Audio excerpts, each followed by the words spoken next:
ఏ బాటైనా పర్వాలేదంట, సమయంతో సాగటమే మన సింపుల్ సిద్ధాంతం.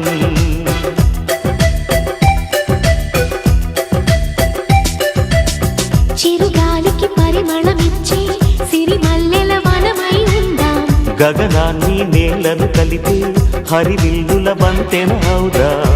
ఆనందం అంటే అర్థం మనమందా, ప్రతి పూట పాటై సాగే హుషారు సరిగమలో.